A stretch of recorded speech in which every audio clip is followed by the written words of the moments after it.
మాట్లాడండి. ఓకేనా? మీ పరిచయమే నా ప్రపంచం, మీ ఆశీస్సులే నా విజయం. అలాగే మా అమ్మ ఎంత చెప్పినా తక్కువే.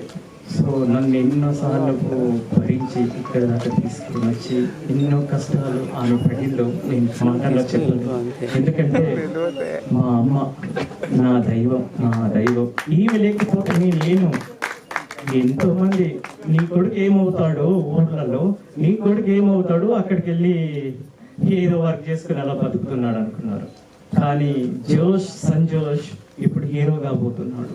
సో అన్ని అవమానాలు భరించిన నా తల్లికి ప్రతి కృతజ్ఞతలు. ఆమె రుణం నేను ఎప్పుడు తీర్చుకోలేను. నాకు జన్మనివ్వడమే ఆమె చేసుకున్న అదృష్టం నాకు.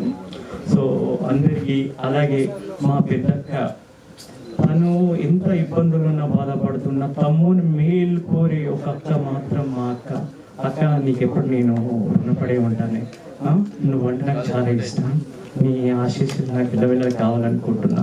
అలాగే మా నడిపక్క కమల, ఆమెకు అబ్బాయి లేకపోవచ్చు కానీ నన్నే ఒక అబ్బాయిలా కొడుకులాగా భావించి, సో నాకు ప్రతిసారి ఫోన్లు చేసి ఎలా ఉన్నావు, తను ఏ కష్టాల్లో ఉన్నా కూడా ఫోన్ చేసి, సో నన్ను ఒక కొడుకులాగా భావించి ముందుకు నా బాగోగులు అడిగి ముందుకు నడిపిస్తుంది. ఆమెకి ఈ సందర్భంగా నేను కృతజ్ఞతలు తెలియజేస్తూ తప్పకుండా తీర్చుకుంటాను అక్క నీ రుణం. అలాగే మా చిన్నక్క, మా సరోజన, ఆమెకు నేనంటే చాలా చాలా ఇష్టం.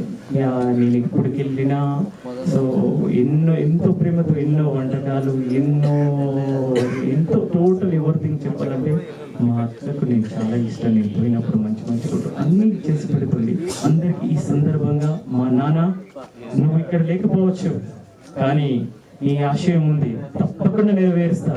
దీంతో అది స్టార్ట్ అయింది, తప్పకుండా నెరవేరుస్తా. నెరవేర్చే టైం వచ్చింది. బావా నీ ఆశీస్సులు నాకు ఎల్ల వేళలో కావాలని మనస్ఫూర్తిగా కోరుకుంటున్నా.